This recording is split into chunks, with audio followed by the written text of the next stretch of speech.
materi MPLS jurusan OTKP atau otomatisasi dan tata kelola perkantoran. Perkenalkan anak-anak, saya sebagai kaproli atau ketua program keahlian OTKP. Next. Perlu kalian ketahui sebagai siswa jurusan OTKP, yaitu program yang akan kita laksanakan dalam kurun waktu 3 tahun. Yang pertama yaitu MPLS, masa pengenalan lingkungan sekolah. Karena kita pada masa ini adalah masa pandemi COVID, maka MPLS dilaksanakan secara daring. Walaupun demikian, tetap kita laksanakan walaupun tidak tatap muka. Untuk kenal lingkungan sekolah, kalian bisa lihat video tentang profil sekolah kita. Sedangkan pengenalan jurusan, terutama pada mapel jurusan atau disebut mapel produktif, yang akan kalian dapatkan di kelas 10, bisa kalian lihat di struktur kurikulum, yaitu bagian C, muatan peminatan kejuruan, seperti berikut ini. C, muatan peminatan kejuruan, ada C1, dasar bidang keahlian. Ada simulasi dan komunikasi digital.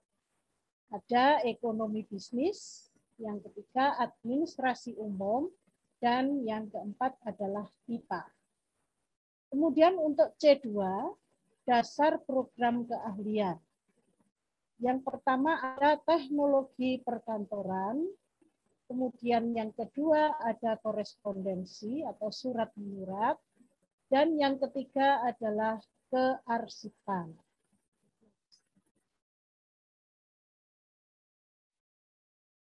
Untuk proses belajar mengajar atau PBM. Sesuai rencana yang sudah disusun oleh Waka Kurikulum dan Kapodi, kita akan menerapkan luring terbatas. Tetapi kenyataan pemerintah memperketat program PPKM sehingga kita mungkin akan melaksanakan daring sampai tanggal 20 Juli. Saya berharap kalian semua tetap mematuhi aturan yang sudah ditetapkan. Semoga pandemi COVID cepat berlalu dan kita bisa tatap muka dalam kelas yang normal. Next. Berikutnya adalah praktek mapel produktif. Untuk pelajaran produktif di atas yang sudah Bu Ana sebutkan tadi, semua itu terdiri dari teori dan praktek. Untuk teori, mungkin kita bisa melalui daring atau menggunakan daring. Tetapi untuk praktek, kita terpaksa nanti akan mengadakan luring dengan melaksanakan prokes ketat supaya kita tetap sehat. Kalian siapkan masker, baju lengan panjang, dan jangan lupa cuci tangan pakai sabun, juga jaga jarak. Untuk guru produktif OTKP ada 3, yaitu saya sendiri, DRA Ana Fadilah, mengajar mapel kearsipan. Kemudian yang kedua DRA Neni Cuinda, mengajar mapel koresponden. Yang ketiga ada Pak Wilda Septian SPD, mengajar mapel, simulasi dan komunikasi digital, kemudian ekonomi bisnis, administrasi umum, dan teknologi perkantoran. Next.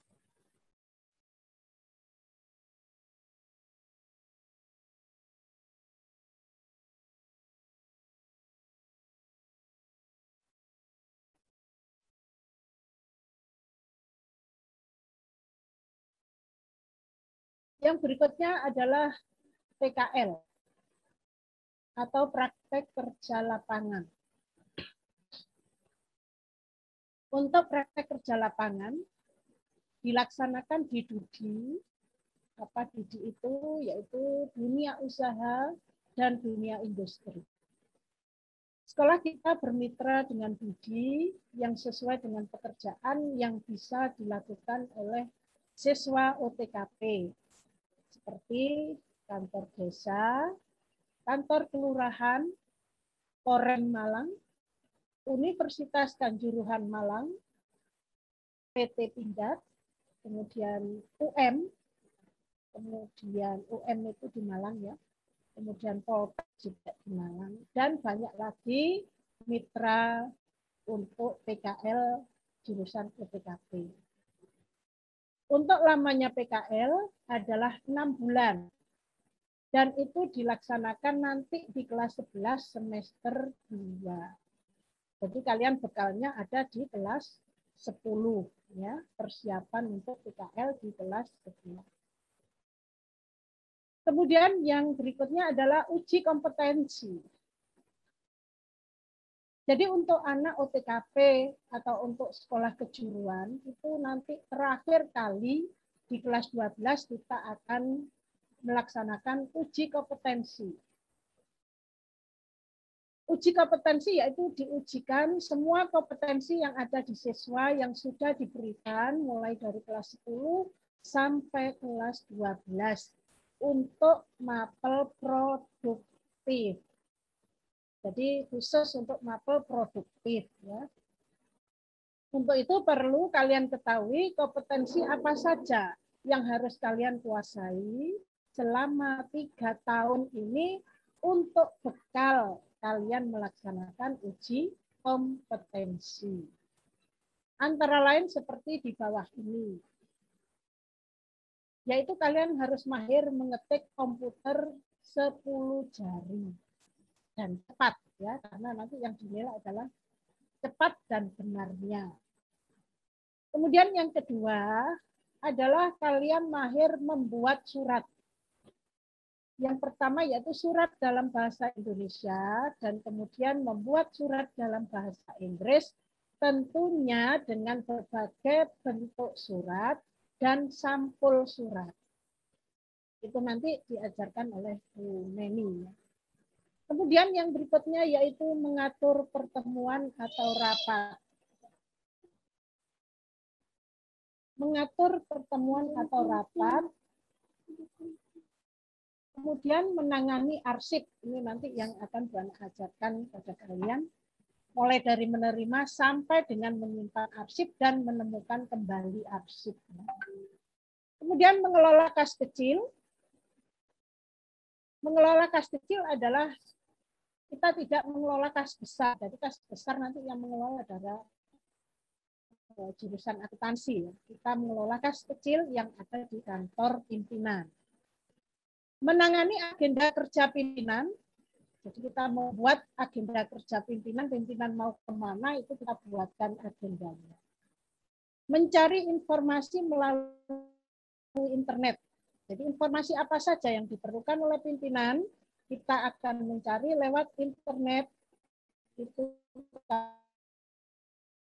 kalian juga harus mahir, ya, beserta kajiannya. Kemudian menangani telepon, baik telepon masuk maupun telepon keluar. Bagaimana tata caranya? Apa yang perlu dicatat pada waktu ada telepon masuk maupun telepon keluar yang baik dan benar. Ya. Kemudian yang terakhir yaitu melakukan presentasi dengan menggunakan LCD. Jadi kalian nanti akan mahir menggunakan LCD ya, dan sekaligus presentasi baik dalam bahasa Indonesia maupun bahasa Inggris.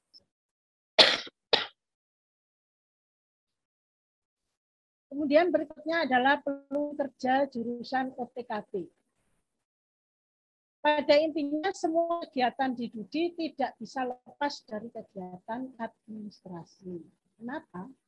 Karena administrasi itu adalah sebagai kegiatan penunjang bagi kegiatan pokok suatu organisasi.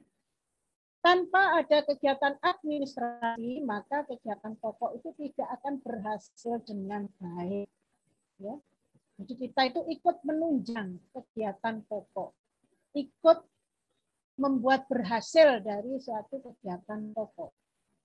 Peluang kerja untuk jurusan UTKP terbuka luas dimanapun bidang kerja, karena tadi administrasi itu akan dilakukan oleh semua organisasi. Seperti contohnya di sini ada di kantor pemerintahan, misalnya Pemda, kecamatan, kantor desa, dan lain-lain, sampai kantor gubernur, bahkan kemungkinan sekretariat DPR, ya, kemudian sampai dengan kepresidenan, itu juga butuh administrasi. Yang kedua yaitu supermarket. Supermarket itu toko yang besar, ya. Di supermarket itu juga butuh administrasi. Tanpa administrasi yang baik, supermarket itu tidak akan berhasil dengan baik. Kemudian di hotel, ternyata hotel-hotel itu juga ada administrasinya juga di sana yang mengatur bagaimana pegawainya, bagaimana cara menggajinya, bagaimana tamu-tamu yang ada itu, dan seterusnya. Menerima tamu juga, ya. Perusahaan swasta maupun perusahaan BUMN ini juga ada, ya. Rumah sakit, nah, rumah sakit itu juga ada administrasi, maka peluang kerja OTKP juga bisa di sana. Kemudian di lembaga pendidikan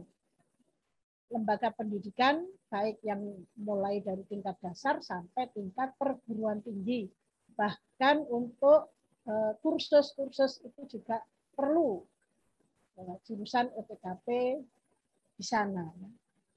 Kemudian di mall, kalau supermarket tadi khusus menjual bahan pokok, kalau mall itu meliputi semuanya, dan di situ di dalam mall mungkin juga ada supermarketnya, jadi lebih luas. Itu juga butuh administrasi. Kemudian kalian juga bisa jadi pramugari, tentunya ya menambah ilmu lagi untuk dikhususkan di pramugari. Kemudian di maskapai penerbangan, nah ini juga bisa dibutuhkan jurusan OTKP untuk menangani administrasi di maskapai penerbangan dan lain-lain. Jadi masih banyak lagi luas, ya, untuk peluang kerja jurusan OTKP. Demikian materi MLS dari saya untuk hari ini, dan saya ucapkan semangat dan sukses bagi kalian semua. Tetap jaga kesehatan dan jaga prokes dimanapun kalian berada. Terima kasih. Wassalamualaikum warahmatullahi wabarakatuh.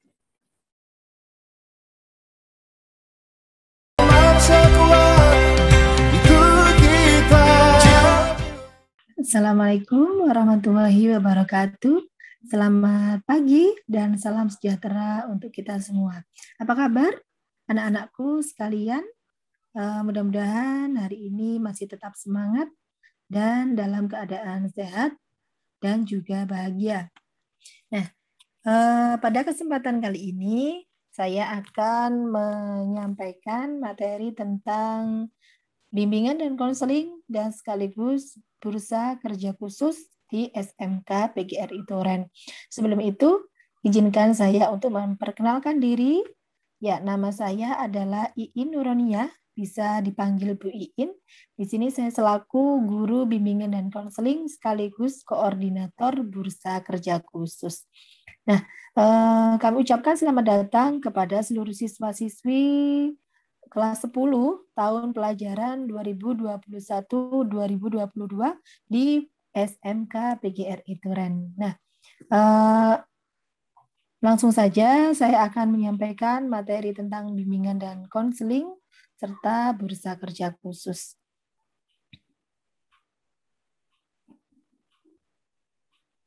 Nah, di sini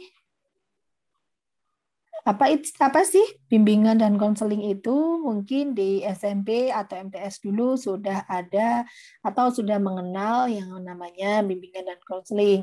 Namun sebelumnya kita akan lihat dulu di sini kenapa atau mengapa Anda sekolah atau memilih sekolah di SMK. Nah, pastinya dari kalian semua sudah punya gambaran atau punya cita-cita ketika setelah lulus nantinya kepingin langsung bekerja. Nah, tapi di sini perlu kami jelaskan bahwa di SMK itu nantinya bisa atau dapat memilih beberapa pilihan setelah lulus. Misalkan mau melanjutkan ke perguruan tinggi atau kuliah, bisa. Kemudian bekerja setelah lulus sangat bisa, karena memang di sini Anda nanti dicetak atau dididik sesuai dengan kompetensi yang bisa digunakan atau digunakan ketika Anda lulus sehingga Anda siap bekerja. Dan yang terakhir, Anda bisa memilih menjadi seorang entrepreneur atau seorang wirausahawan. Oke. Nah, di sini kan Anda selaku atau sebagai siswa baru nih. Jadi pastinya ada banyak hal yang baru yang Anda temui ketika menjadi siswa kelas 10 di SMK. Apa saja yang baru yang Anda temui? Nah, misalkan sekolah baru, pastinya dari gedungnya, sarana dan prasarananya itu pasti baru dan mungkin belum ada di sekolah yang terdahulu. Kemudian jurusan baru, teman-teman baru, Bapak Ibu guru yang baru, kebiasaan baru baik dalam belajar, dalam keseharian, apalagi di situasi pandemi ini pasti banyak yang berubah dan menjadi kebiasaan baru yang harus kita lakukan dan kita siapkan. Dan yang terakhir adalah lingkungan baru. Nah, di sini pasti akan muncul masalah atau muncul problem dari anak-anak sekalian ketika menemui hal-hal baru yang baru Anda temui. Oke, nah mungkin dari situ nanti akan penting sekali peranan BK untuk membantu Anda mengatasi masalah-masalah tersebut. Oke, sebelum itu di sini banyak sih yang masih beranggapan bahwa BK itu adalah polisi sekolah, karena biasanya yang bermasalah ditaruh di BK atau yang memiliki masalah apapun langsung diarahkan ke BK. Kemudian juga ada yang memikirkan atau berpikir bahwa BK itu adalah tatib, petugas tata tertib yang bagian menghukum, memberikan poin kepada siswa yang bermasalah terkait kedisiplinan. Kemudian BK itu tempat pengadilan. Nah, kira-kira benar nggak sih BK itu seperti yang dibayangkan kebanyakan orang? Nah, kita bahas yuk di sini. Oke, bimbingan dan konseling pada dasarnya adalah upaya pemberian bantuan kepada konseli, dalam hal ini adalah siswa atau peserta didik yang mengalami masalah, baik yang menyangkut aspek pribadi, sosial, belajar, maupun karirnya. Jadi bagi kalian nanti yang memiliki masalah, misalkan kesulitan belajar, bagaimana sih cara belajar yang efektif di SMK? Nah, menyesuaikan diri di lingkungan baru, atau nanti ketika Anda pengen sekali ketika lulus langsung bisa bekerja. Nah, ini nanti adalah tugas dari bimbingan konseling dalam rangka membantu Anda untuk bisa mencapai cita-cita. Oke, nah tujuannya apa? Nah, tujuan BK adalah memfasilitasi perkembangan optimal peserta didik agar dapat mencapai tujuan atau cita-citanya yang mencakup aspek pribadi, sosial, akademik atau belajar, dan karirnya. Jadi, kami di sini bertugas untuk membantu, memfasilitasi perkembangan kalian supaya bisa mencapai tujuan hidup atau cita-cita bisa tercapai. Oke, untuk fungsi BK, supaya tahu saja ya, jadi di sini fungsinya untuk pemahaman. Nah, jadi nanti kita berfungsi untuk membantu peserta didik memahami dirinya sendiri. Misalkan potensi yang ada di dirinya, apa sih kemampuan saya, apa sih bakat saya, dan sesuaikan dengan kompetensi yang sekarang saya pelajari. Kemudian membantu memahami lingkungan sekitarnya. Nah, baik lingkungan di sekolah, lingkungan masyarakat, kemudian juga lingkungan ketika nanti Anda akan bekerja.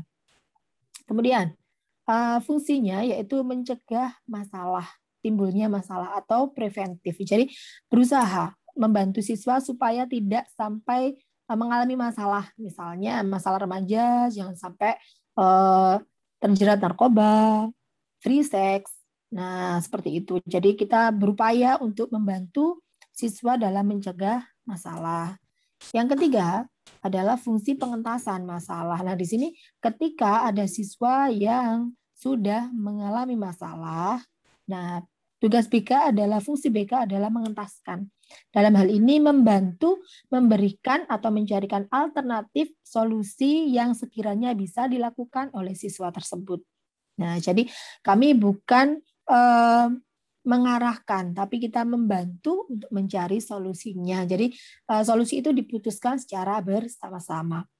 Oke, yang keempat adalah penempatan dan penyaluran. Nah, salah satunya nanti berhubungan dengan BKK atau Bursa Kerja Khusus yang nantinya bisa menempatkan atau menyalurkan siswa ke dunia kerja. Oke, yang kelima, pengembangan diri konseli. Jadi di sini nanti kita bantu bagaimana sih siswa ini bisa berkembang sesuai dengan potensinya. Misalkan kita arahkan ke kegiatan ekstrakurikuler atau mungkin organisasi yang bisa dilakukan sesuai dengan kompetensi siswa tersebut. Nah, langsung kita akan membahas terkait bursa kerja khusus yang ada di SMK PGRI Duren atau biasa disebut BKK. Nah, BKK itu apa sih?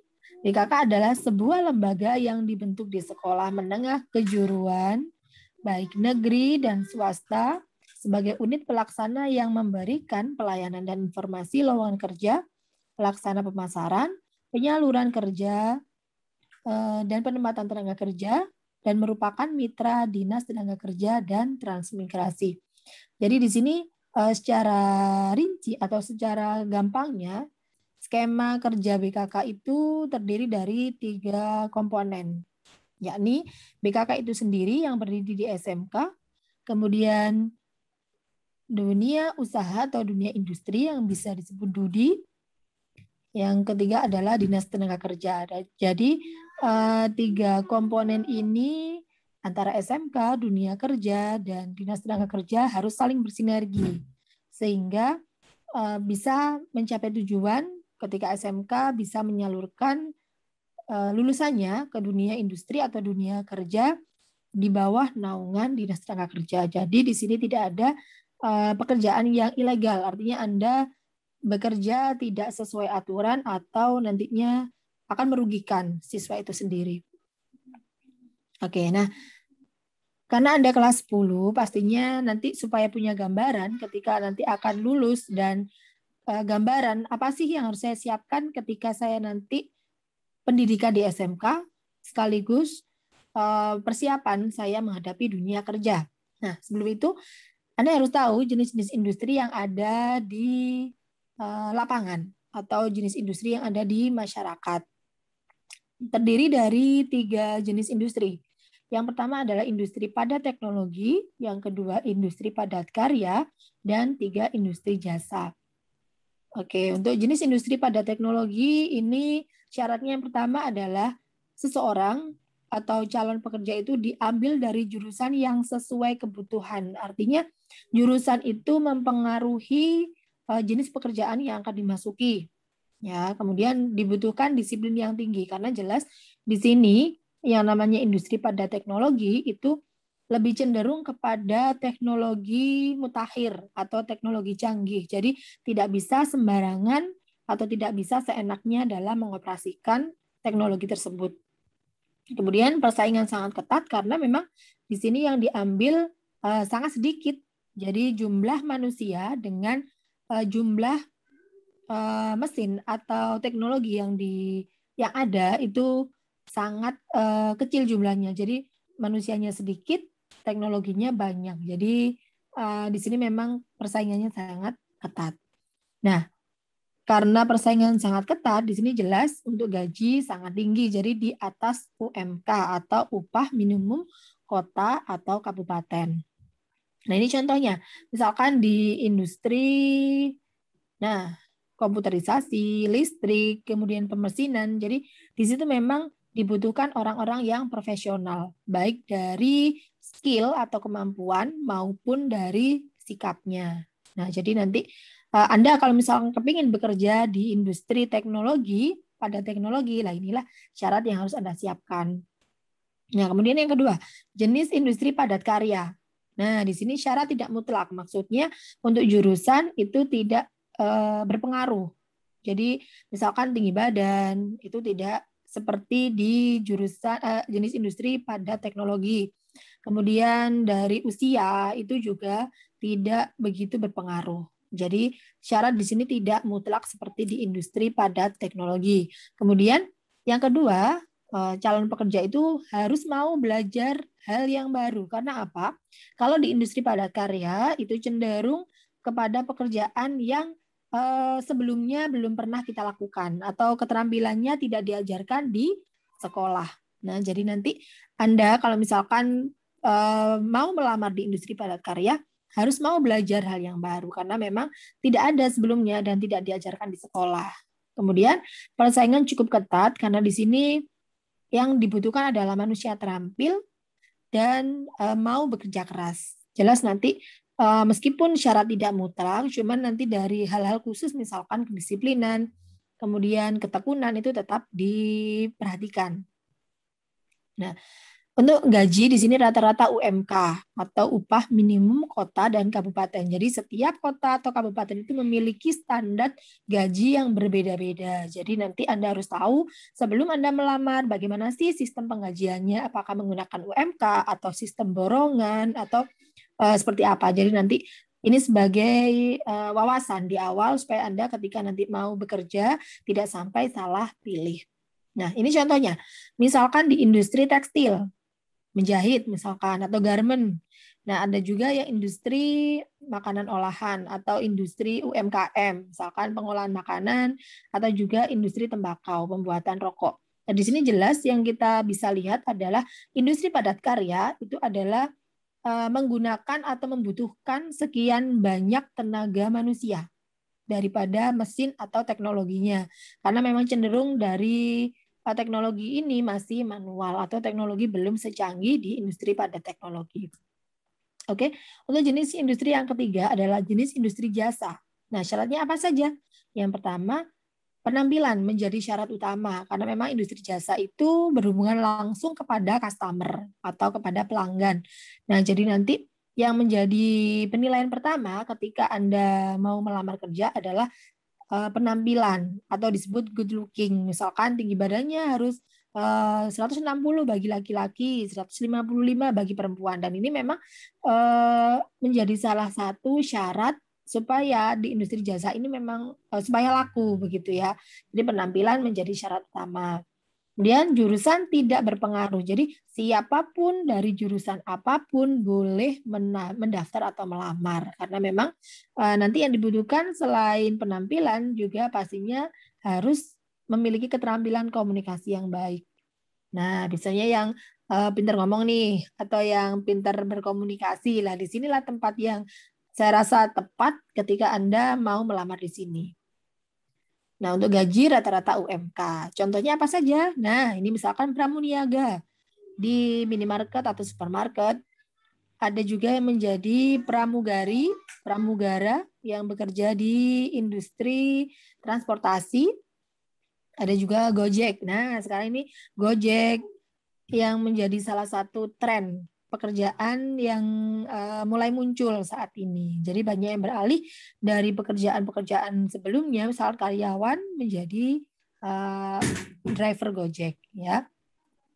Kemudian yang terakhir adalah kasir atau teller bank. Jadi teller bank pun salah satu jurusan atau pekerjaan yang berhubungan dengan jasa. Jadi penampilan sangat diperhatikan. Kemudian dari attitude atau sikap pelayanan kepada pelanggan gitu. Jadi beberapa hal yang menjadi wawasan Anda sebelum bekerja itu nanti bisa dijadikan acuan, bisa dipelajari mulai dari sekarang. Nah, kira-kira sekarang apa sih karakter dalam bekerja yang dibutuhkan seseorang sebelum memasuki dunia kerja? Nah, di sini ada beberapa hal yang pastinya sebenarnya sudah ada pada diri kita, tapi mungkin masih belum maksimal ya. Yang pertama, jujur.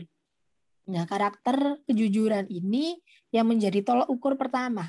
Seseorang bisa diterima kerja dan juga nantinya seseorang itu akan awet dalam suatu pekerjaan apabila dia itu jujur. Nah, kemudian kerja keras. Nah, tidak hanya jujur, tapi seseorang itu atau perusahaan itu suka dengan karyawan yang suka bekerja keras. Nah, jadi tidak gampang putus asa ketika mendapatkan job yang banyak dengan target waktu yang minimal, itu biasanya perusahaan akan senang dengan orang-orang yang suka bekerja keras. Yang ketiga adalah karakter ramah. Jadi seseorang itu tidak hanya bekerja melulu dengan mesin atau dengan alat, tapi ketika berhubungan dengan karyawan yang lain, dengan atasan ataupun dengan rekan sejawat, itu dibutuhkan sikap ramah supaya nanti ketika bekerja tidak ada hambatan dalam komunikasi. Yang keempat adalah disiplin. Nah, di sini disiplin dimanapun tempatnya, kapanpun waktunya, kedisiplinan itu sangat dibutuhkan. Nah, jadi apalagi sekarang nih, dalam masa pandemi, nantinya kita mungkin lebih banyak pembelajaran daring di sini, jadi kedisiplinan mungkin akan sulit ketika kita tidak ada paksaan. Nah, jadi di sini harus kita paksa diri kita sendiri supaya bisa disiplin waktu, disiplin bekerja, disiplin belajar, dan disiplin apapun. Jadi pembiasaan ini harus kita latih dari sekarang, karena kedisiplinan itu tidak bisa instan. Ya, jadi harus dimulai sejak dini dari kita sendiri dan dari rumah. Oke, yang berikutnya adalah percaya diri. Nah, kenapa karakter dalam bekerja itu harus seseorang yang percaya diri? Karena memang seseorang akan tahu potensi apa yang dia miliki, kemampuan apa yang dia miliki, mungkin kelemahan apa yang dia miliki. Jadi dia bisa menyesuaikan diri dengan baik dalam bekerja maupun masyarakat. Jadi dia tidak ragu lagi apa sih kemampuan saya supaya bisa menyesuaikan diri di lingkungan sekitar. Dan yang terakhir adalah tanggung jawab. Nah, biasanya orang kalau bekerja itu akan bisa dilihat dari tanggung jawabnya ketika nanti training. Nah, nanti sebelum menjadi karyawan tetap atau karyawan kontrak, sebelumnya ada training. Di sinilah karakter itu akan diseleksi oleh perusahaan. Jadi karakter-karakter dasar ini setidaknya harus kita miliki mulai dari sekarang atau kita tanamkan dari kepada diri kita sendiri mulai sekarang supaya nanti ketika kita dalam waktunya lulus kita sudah siap bekerja. Nah, bagaimana sih caranya? Nah, siapkan diri dengan cara mengkonsumsi makanan bergizi. Nah, jelas nantinya dalam bekerja itu kita tidak hanya membutuhkan ijazah, tidak membutuhkan KTP dan syarat-syarat itu, tapi juga kondisi badan yang prima, kondisi badan yang sehat dan bugar, supaya nanti perusahaan itu mau menerima kita dengan kita kondisinya sehat, jadi siap bekerja.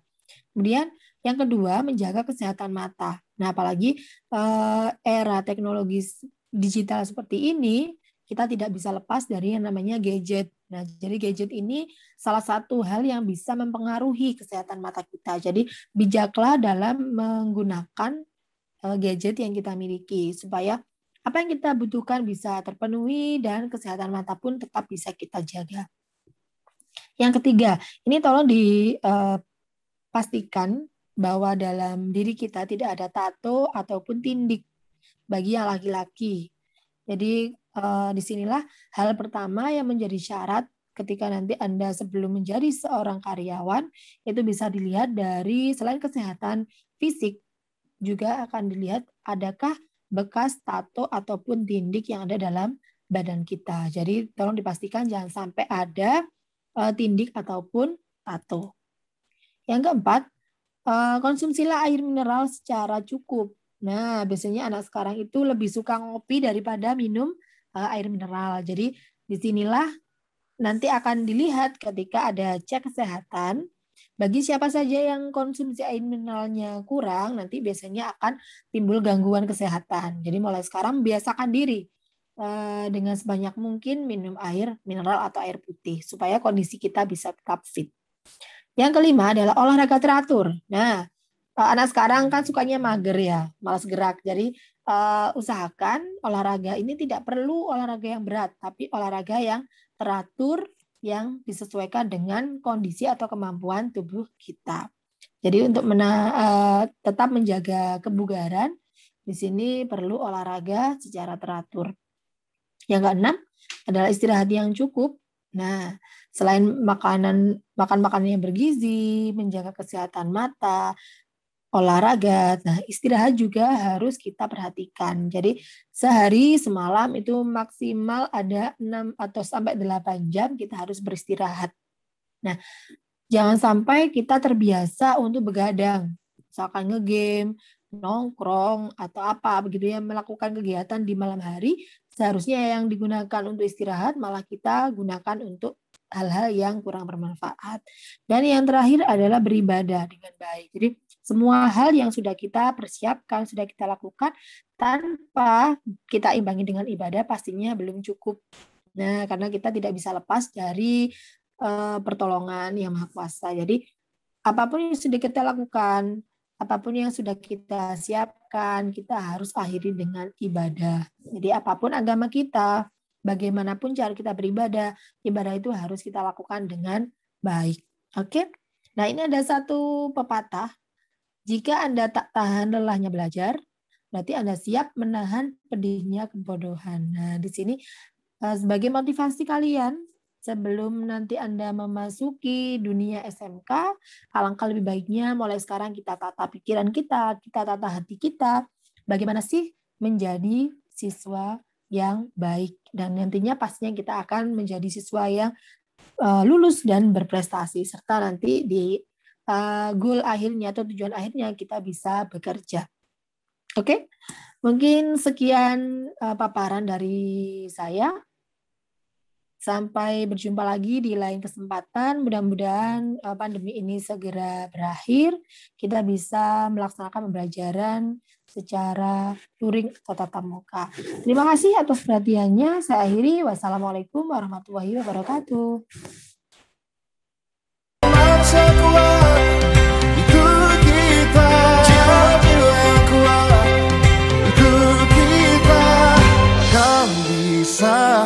Hitamkan putihku, kau takkan gelap. Kami bangga sekolah di SMK PGRI Turen. SMK PGRI Turen pasti! Melatih siswa kreatif dan berbakat di bidang non-akademik dapat tersalurkan di berbagai ekstrakurikuler di SMK PGRI Turen. Antara lain, pencak silat, seni musik band, bola voli, tartil Al-Quran, albanjari, bola basket, karate, pramuka, dan PMR. Kejar mimpi